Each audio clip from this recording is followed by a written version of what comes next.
തീർച്ചയായിട്ടും 14 പേര് ശിക്ഷിക്കപ്പെടുകയാണ്. ഈ കേസിനകത്ത് ഈ 14 പേർ മാത്രമല്ല ശിക്ഷിക്കപ്പെടുന്നത്.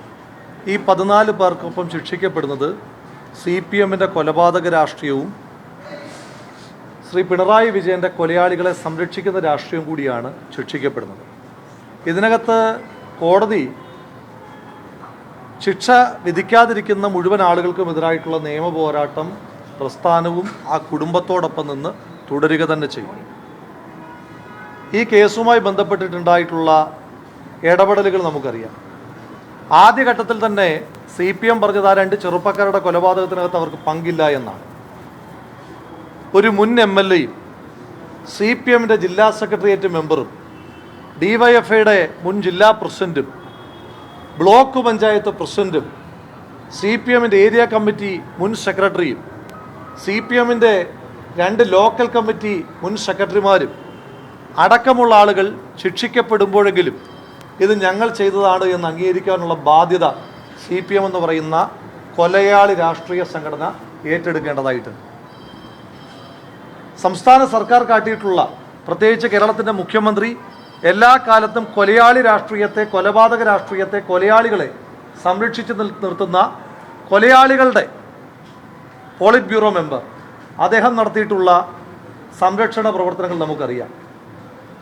2 കോടിയോടടുത്ത് രൂപയാണ് പൊതുഖജനാവിൽ നിന്ന് ഈ കൊലയാളികളെ സംരക്ഷിക്കുവാൻ വേണ്ടി മാത്രം, CBI എത്താതിരിക്കുവാൻ വേണ്ടി മാത്രമായി സംസ്ഥാന സർക്കാർ ചെലവഴിച്ചത്. ഒരു കാര്യം മനസ്സിലാക്കേണ്ടത്, ആ 2 അമ്മമാർ, ആ അമ്മമാരുടെയും സത്യേട്ടനും കൃഷ്ണേട്ടനും അടക്കമുള്ള 2 പിതാക്കന്മാരുടെയും അമൃതയും കൃഷ്ണപ്രിയയും അടക്കമുള്ള 2 സഹോദരിമാരുടെയും കണ്ണീരിന് മുകളിലല്ല സർക്കാർ കോടാനുകോടി രൂപ മുടക്കി കേരളത്തിലേക്ക് എത്തിച്ച, കോടതികളിലേക്ക് എത്തിച്ച രഞ്ജിത്ത് കുമാറും മനീന്ദർ സിംഗും അടക്കമുള്ള ആളുകളുടെ നിയമപാണ്ഡിത്യം എന്നുകൂടി ഇവിടെ തിരിച്ചറിയിക്കപ്പെടുകയാണ്.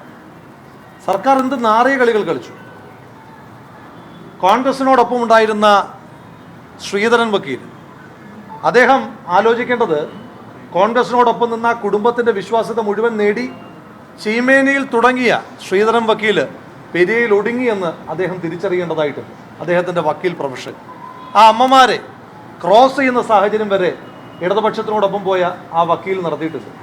ഇനി തൊട്ട് ശ്രീധരൻ വക്കീൽ കഴിക്കുന്ന ഓരോ വറ്റ് ചോറിനകത്തും ശരത്തിൻ്റെയും കൃപേഷിൻ്റെയും തകർന്നു തെറിച്ച മാംസത്തിൻ്റെയും രക്തത്തിൻ്റെയും ഗന്ധമുണ്ട് എന്ന തിരിച്ചറിവ് കൂടി ശ്രീധരൻ വക്കീലിനെ പോലുള്ള ഒറ്റുകാർക്ക് കൂടി ഉണ്ടാകുന്നത് നല്ലതായിരിക്കും.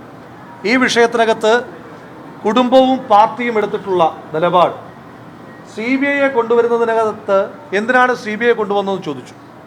ക്രൈംബ്രാഞ്ചും സ്റ്റേറ്റ് പോലീസും അന്വേഷിച്ച കേസിനകത്ത് ഒരിടത്തും മുൻ MLA കുഞ്ഞിരാമൻ അടക്കമുള്ള ആളുകൾക്കെതിരായിട്ട് ഒന്നും പറഞ്ഞിരുന്നില്ല.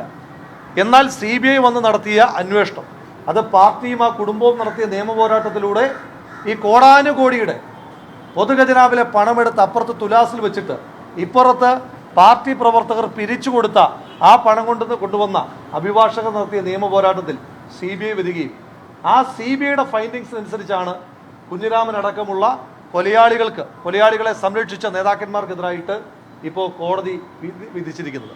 അതുകൊണ്ട് ഒരു കാര്യത്തിനകത്ത് സന്തോഷമുള്ളത്, ഇതിനകത്ത് ഏതെങ്കിലും ഒരു പ്രതിക്ക്, ഇതിനകത്ത് ചില പ്രതികളുടെ കുടുംബത്തിലെ ഏറ്റവും അടുത്ത ആളുകളുടെ കല്യാണം ഉണ്ടായിട്ടുണ്ട്, ചില മരണങ്ങൾ ഉണ്ടായിട്ടുണ്ട്.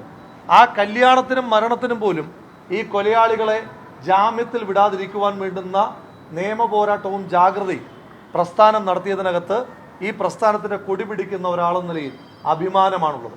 ഈ പ്രസ്ഥാനത്തിന് വേണ്ടി രക്തം ചീന്തുന്ന ആളുകൾക്ക് നീതി കൊടുക്കുവാൻ ഈ പ്രസ്ഥാനം എല്ലാ കാലത്തും ഉണ്ടാകുമെന്ന് തെളിയിക്കുന്ന കേസുകൂടിയാണ് പെരിയയിലെ ഇരട്ടക്കൊലപാതകത്തിൻ്റെ കേസ്.